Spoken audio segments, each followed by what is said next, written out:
So what I've done is put some of my cat's foods in this Christmas ornament thing,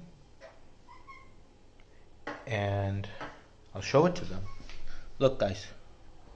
See? Hey, don't eat yet. Don't eat yet. But there's food here. And then I'll close it up.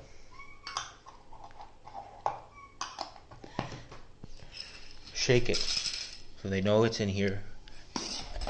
Then leave it to see if they can actually break it open. I don't think they'll succeed, to be honest. It's not easy to open. Hey, don't be scared of me. I'm encouraging you to do this.